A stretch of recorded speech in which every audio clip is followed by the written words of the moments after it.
नए गली news India channel को सब्सक्राइब करें और बेल आइकन दबाना ना भूलें।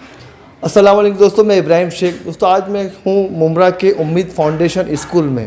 तो आपको पता है कि लॉकडाउन के कारण कई बच्चे स्कूल से दूर हैं, क्योंकि उनको स्कूल 2 साल से बंद है। लेकिन फिर भी स्कूल के कुछ कह रहे हैं कि ऑनलाइन पढ़ाई करनी चाहिए, लेकिन ऑनलाइन पढ़ाई कितनी डिफ़िकल्ट है एक नॉर्मल बच्चे के लिए। लेकिन आज हम उम्मीद फाउंडेशन स्कूल में है और यहाँ पे आपको पता है कि जिसको भी ऑनलाइन पढ़ाई कराई जाती है, लेकिन ये टीचरों के लिए बहुत चैलेंज है और उन पेरेंट्स के लिए बहुत चैलेंज है जो बच्चे स्कूल में आकर उनको पढ़ाना बहुत डिफ़िकल्ट होता है, तो ऑनलाइन कैसा पढ़ सकते हैं। लेकिन यहाँ की टीचरों ने वो चैलेंज कर दिया है कि उनको ऑनलाइन पढ़ाई करा के। तो आज हम उन टीचरों से बात करेंगे कि ऑनलाइन पढ़ाई में क्या दिक्कतें आती है और बच्चा उस ऑनलाइन पढ़ाई से कितना परसेंट वो बच्चा पढ़ सक रहा है और क्या प्रॉब्लम्स आ रही है। तो मैडम आपका नाम क्या है, अभी जो आप ऑनलाइन पढ़ाई करा रही है, जैसे कि पता है कि नॉर्मल बच्चा ऑनलाइन पढ़ाई में कितना प्रॉब्लम आती है, कि कितना आपको लग रहा है बच्चों लोगों में कि बच्चे कितना इसको पसंद कर रहे हैं। अस्सलाम वालेकुम, मेरा नाम रज़िया सिद्दीकी है। मैं एज आ स्पेशल एजुकेटर उम्मीद फाउंडेशन में मैं 9 सालों से जॉब करती हूँ। पहले मैं नॉर्मल टीचर थी, फिर मैंने यहाँ से ग्रेजुएट किए स्पेशल एजुकेटर, मैंने NIMS से कोर्स किए। और अभी मैं ये जो मेरी क्लास है ये केयर ग्रुप की क्लास है, जो मैं बच्चों को ऑनलाइन लेती हूँ। मेरी क्लास में 9 बच्चे हैं, जिसमें 9 बच्चे तो हैं, लेकिन वो सारे बच्चे एक ही कैटेगरी के नहीं हैं। उसमें जैसे ऑटिज़म भी है, डाउन सिंड्रोम है और आईडी इंटेलेक्चुअल है। तो जो आईडी के बच्चे होते हैं वो तो एक जगह पे बैठते हैं, लेकिन जो उसमें ऑटिज़म बच्चे भी हैं, तो ऑटिज़म बच्चों को जैसे कि वो उनको एक जगह पे वो नहीं बैठते हैं। जैसे अगर मैं उनका पेपर लेती हूँ तो उनको जो डिफ़िकल्टी वो आती है कि वो कम से कम ज़्यादा से ज़्यादा वो आधा घंटा ही अपनी जगह पे बैठते हैं। और उसके बाद में फिर उनको क्या होता है कि उनको थोड़ा घूमना, जैसे एक जगह से दूसरी जगह पे जाना, ये ज़्यादा होता है। तो वो फिर उनको वहाँ पे ये रहता है कि आधे घंटे में बढ़ते, फिर आधे घंटे में उनको 10 मिनट का हमको ब्रेक देना पड़ता है। फिर उसके बाद में फिर हम कंटिन्यू उनका क्लास करते हैं। तो ये सारा रहता है। और फिर जैसे अभी मैं पेपर ले रही हूँ तो एग्ज़ाम हो रहे हैं, लेकिन एग्ज़ाम में उनके एक क्लास में मैंने 3 टाइप के पेपर बनाए हैं।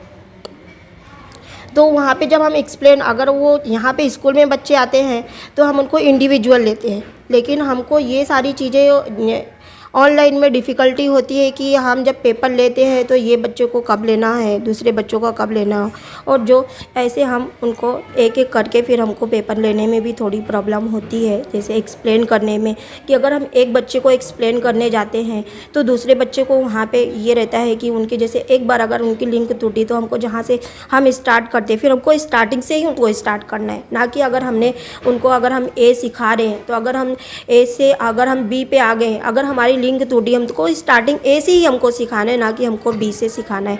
तो ये सारी डिफ़िकल्टी होती है। फिर भी पेरेंट्स जो है बहुत कोऑपरेट करते हैं, बच्चों के साथ में ऑनलाइन अटेंड करते हैं, और जो हम उनको एक्सप्लेन करते हैं पेरेंट्स उनको फिर अपने बच्चों को वो एक्सप्लेन करते हैं, उनको फिर सिखाते हैं कि कैसा उनको होमवर्क कराना है। बच्चे इसमें एंजॉय भी करते होंगे? बहुत इंजॉय करते हैं, मस्ती भी बहुत करते हैं। थोड़ा हम उनको पोएम के थ्रू, थोड़ा एक्टिविटी के थ्रू, जैसे हम सिर्फ उनको ये बच्चों को सिर्फ हम सिलेबस या पढ़ाई के लेकर नहीं चलते, हम इनको थोड़ा एक्टिविटी लेके चलते हैं, डेली लिविंग एक्टिविटी। जैसे उसमें कुछ हम एक्सरसाइज करा लेते हैं, थोड़ा पोएम करा लेते हैं, ताकि वो बच्चों को अच्छा लगे, इंजॉय करे। फिर हम इनका कंटिन्यू करते हैं ये सेक्शन।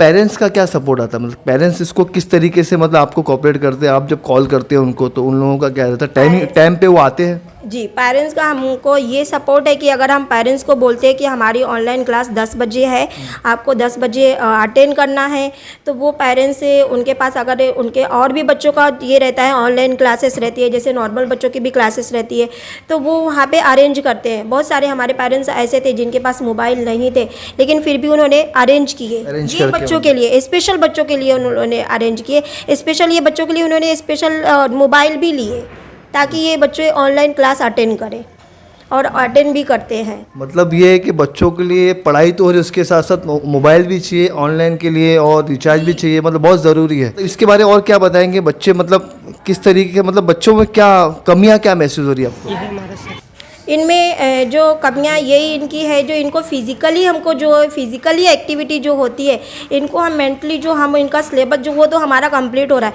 लेकिन जो हम इनको फिज़िकली जो एक्टिविटी कराते थे, जो यहाँ पे आके इस एक्सरसाइज के थ्रू या जो भी डेली लिविंग एक्टिविटी जो होती थी, जो यहाँ पे हम फिज़िकली एक्टिविटी कराते तो वो फिज़िकली एक्टिविटी ये बच्चों की नहीं हो पा रही है, जो इनमें बहुत ही ज़्यादा वो ज़रूरी है, मतलब बहुत ही ज़्यादा ज़रूरत है इनको। तो उसके लिए भी क्या सोचे आप लोग, कैसा फिजिकली एक्टिविटी के लिए जैसे हमारे यहाँ पे फिजियोथेरेपिस्ट होती है, स्पीच थेरेपिस्ट होती है, स्पीच थेरेपी होती है, तो ये बच्चे हमसे जुड़े हुए हैं, ना कि हम इनको अगर हम इनको ऑनलाइन कर दिए तो ये बच्चों को हम फिजियोथेरेपी के लिए भी यहाँ पे बुलाते हैं, वो वीक में 2 बार 3 बार आते हैं, तो हमसे जुड़े हुए हैं, फिजिकली भी एक्टिविटी हो जाती है। स्पीच थेरेपी के लिए एक बच्चे की स्पीच थेरेपी हफ्ते में 2 दिन होती है, तो स्पीच थेरेपी के लिए भी हम इनको बुलाते हैं, तो स्पीच थेरेपी भी यहाँ पे हो जाती है। तो ये बच्चे हमसे जैसे जुड़े हुए हैं, ना कि हम इनको स्पेशल घर पे ही बिठा दिए, बिल्कुल भी नहीं है। मैडम ये जो कर रहे हैं मतलब बहुत चैलेंज वाली बात है, तो आपने कोई से ट्रेनिंग की है, मतलब क्या इसके बारे में थोड़ा बताएंगे? यस, मैंने ट्रेनिंग की हूँ। मैंने NIMH से बेलापुर में ये NIMH जो स्पेशल स्कूल है वहाँ से मैंने DED की हूँ, diploma in early childhood special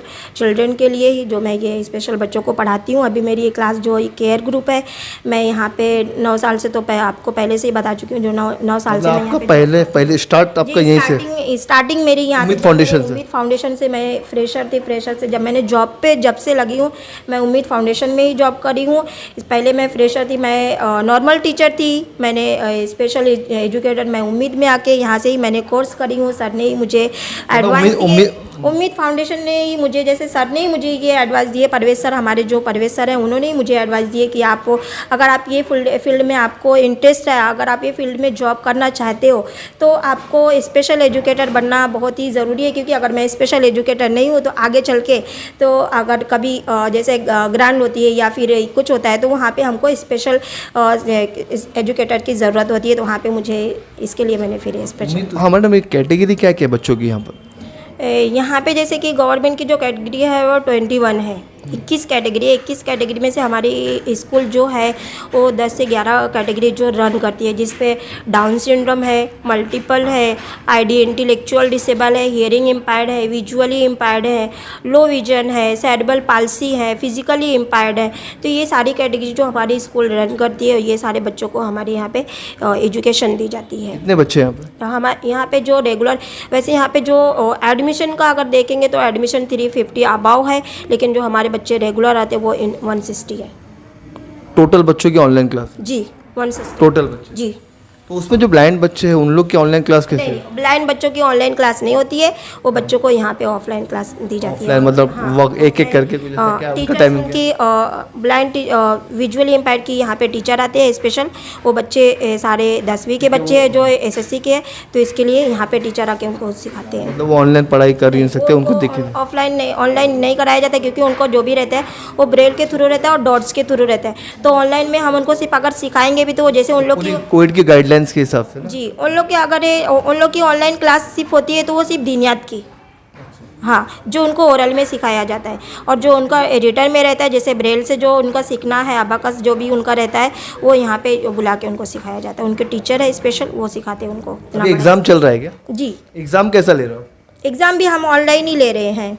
online बताया ना हमने कि एक क्लास में हमने 3 टाइप के पेपर बनाए। ऑनलाइन में अभी यहाँ पे ऑफलाइन में आप लोग सामने बच्चा पढ़ता है, तो ऑनलाइन में कैसा पता चलता है? हम कि उसके पेरेंट्स को सपोर्ट कर रहे हैं? करते हैं, पेरेंट्स ही सपोर्ट करते हैं। हम पहले पेपर को, जो हमारे पेपर है, पेपर को हम पहले पेरेंट्स को एक्सप्लेन करते हैं कि कैसे कराना है, फिर हम 1 बाय 1 क्वेश्चन को एक्सप्लेन करते हैं, पेरेंट्स वैसे बच्चों को कोऑपरेट करते हैं। बहुत बहुत शुक्रिया। जैसे कि आपने देखा कि यहाँ पे ऑनलाइन एग्ज़ाम भी हो रहे हैं, ऑनलाइन पढ़ाई भी हो, मतलब बहुत बड़ा टीचर के लिए चैलेंज है। तो ये उम्मीद फाउंडेशन स्कूल मुमरा में है, ये कई सालों से हमने देखा है कि लोगों की खिदमत कर रही है ये, और यहाँ पर आज यहाँ पर तकरीबन 100 से ज़्यादा बच्चे पढ़ाई कर रहे हैं, बच्चे यहाँ पर मौजूद हैं।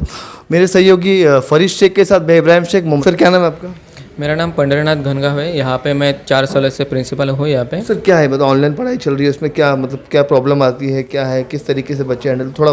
देखिए सर, देखा जाए तो अभी कोरोना वायरस जो पैंडेमिक अभी ईयर चालू है 2 साल से, उसमें क्या हो रहा है कि जो बच्चे हैं उनको ऑनलाइन एजुकेशन दिए जा रहे हैं। वैसे हमारे अभी स्पेशल स्कूल है उम्मीद होप स्कूल स्पेशल स्कूल, यहाँ पे भी हमने ऑनलाइन स्कूल चालू किए हैं। लेकिन यहाँ पे कैसे किया है कि जो बच्चों को जो कैपेबल है उनको सिर्फ यहाँ पे हम ऑफलाइन के बुलाते हैं। जैसे कि हमारे एनएस डिपार्टमेंट के बच्चे हैं, आईडी के डिपार्टमेंट के बच्चे हैं, उनको यहाँ पे हम ऑफलाइन के लिए बुलाते हैं। और जो बच्चों को जो छोटे बच्चों को यहाँ पे हम नहीं बुला सकते, उनके अंदर ज़्यादा डिसेबिलिटी है, यहाँ पे हम उनको नहीं बुला सकते कि कोरोना वायरस के कारण उनको यहाँ पे नहीं कंडक्ट कर सकते, तो उनको हमने ऑनलाइन सेशन रखा। पूरी गाइडलाइन गवर्नमेंट गाइडलाइंस को फॉलो कर रहा है। गवर्नमेंट का जो जितने भी गाइडलाइन है वो सब हम फॉलो कर रहे हैं यहाँ पे। सर एक चीज़ है कि जैसे कि बच्चों के पास मोबाइल नहीं है, रिचार्ज के लिए वो पैसा नहीं है, तो उन लोगों के लिए उम्मीद फाउंडेशन क्या अरेंजमेंट कर रही है? देखिए सर, यहाँ पे कैसा है कि ऑनलाइन जो पेरेंट्स हमारे यहाँ पे आते हैं, उन्होंने हमें पहले यही क्वेश्चन किया था कि सर हमारे पास तो छोटे मोबाइल हैं, एंड्रॉयड मोबाइल नहीं, तो हम क्या कर सकते हैं। तो उनको लिए हमने ऐसा प्लानिंग किया है कि वो जो बच्चे ऑनलाइन करते हैं उनका तो ऑनलाइन सेशन हो रहा है, लेकिन जिनके पास बिल्कुल भी मोबाइल नहीं, तो उनके लिए हम हफ्ते में 2-3 बार उनका सेशन यहाँ पर आकर उनके सेशन लेते हैं। कैसे लेते हैं, मतलब उनको कितने बच्चों को बुलाते हैं? यहाँ पे सर अगर एक क्लास में 9 बच्चे हैं तो उसमें से 4 बच्चों को यहाँ पे बुलाते हैं, फिर सेकंड डे में 5 बच्चों को बुलाते हैं।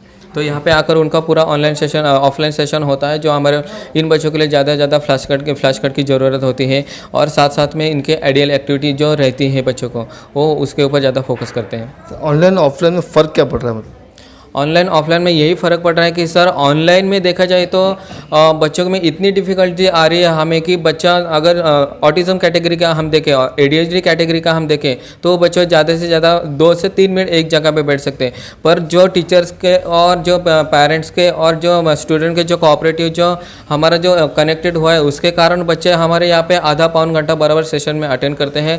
और उनके साथ साथ हमें कुछ पहला फ़न एक्टिविटी लेनी पड़ती है, फ़न एक्टिविटी के थ्रू बच्चों को हमें एकेडमिक सेशन देना पड़ता है। उम्मीद हो स्पेशल स्कूल में सिर्फ बच्चों का एकेडमिक सेशन ही नहीं दिया जाता है, तो इन बच्चों को जो बच्चों को सेरेब्रल पाल्सी है, जिन बच्चों को फिजिकली प्रॉब्लम्स है, उन बच्चों को यहाँ पे फिजियोथेरेपी सेशन दिया जाता है। और इसके साथ साथ बच्चों को स्पीच थेरेपी भी डॉक्टर आते हैं? हाँ, यहाँ पे वसीम डॉक्टर है, यहाँ पे वो बच्चों को फिजियोथेरेपी सेशन लेते हैं। ये पूरा सब बच्चों को फ्री में दिया जाता है। यहाँ पे बच्चों को स्पीच थेरेपी भी दी जाती है, वो भी पूरी फ्री ऑफ कॉस्ट दिए जाते हैं। स्पोर्ट्स वगैरह यहाँ पे खिलाते हैं? हाँ सर। स्पोर्ट्स में क्या है? स्पोर्ट्स में सर यहाँ पे बच्चों को ज़्यादा से ज़्यादा हम क्रिकेट के थ्रू एक्टिविटी लेते हैं, फुटबॉल एक्टिविटी लेते हैं, और डेली हम बच्चों को एज अ फिटनेस के लिए एक्टिविटी लेते हैं। जो बच्चा हमारे यहाँ पे ऑफलाइन के लिए आते हैं उन बच्चों का पहले हम फिटनेस की एक्टिविटी लेते हैं, जैसे रनिंग होगा, जंपिंग होगा, फिजिकली जो भी एक्सरसाइज है सब एक्सरसाइज यहाँ पे लेते हैं। पीटी जो होता है वो यहाँ पे कराते हैं? हाँ सर, डेली यहाँ पे पीटी होता है। डेली होता है। सुबह में पहला उनका सेशन। उसके लिए कोई ट्रेनर है? सर हमें यहाँ पे बच्चों को पहले हमने ट्रेन किया है, मतलब ट्रेनर जो हम टीचर स्पेशल एजुकेटर वही बच्चों से एक्टिविटी वही करवाते हैं। और अभी देखा जाए तो 2 सालों में बच्चा इतने इम्प्रूवमेंट आए कि उसमें से एक बच्चा जो डेली बच्चों के एक्सरसाइज लेता है, मतलब पूरे सीक्वेंस से एक्टिविटी लेता है पूरे बच्चों के पीटी एक्सरसाइज, मतलब वही अभी बच्चों का वही ट्रेनर बन गए। सर इनके बच्चों के फ्यूचर के बारे में क्या होता है? ये तो पढ़ाई कर रहे हैं, सब कुछ होता है, उसके बाद का फ्यूचर क्या उनका, मतलब उसके लिए क्या करते हैं बच्चे आगे चल के? जॉब वगैरह मिलता है क्या? हाँ सर, यहाँ पे ऐसे 4 बच्चे उनको यहाँ पे जॉब मिला है, और जो विजुअल इम्पेयरमेंट क्लास में है फजल खान करके, उसको जॉब मिला है। देखा जाए तो सर यहाँ पे 18 साल तक बच्चों को एकेडमिक सेशन दिया जाता है, 18 साल के बाद उनको वोकेशनल एक्टिविटी दी जाते हैं। हाँ सर, यहाँ से भी हम बच्चों को सपोर्ट करते हैं। जो बच्चे कैपेबल होते हैं उनके जो बेसिक सीक्वेंस होते हैं, गोल्स होते हैं, उसके डिपेंड पर उनको गोल जॉब्स वगैरह डिसाइड किया जाता है।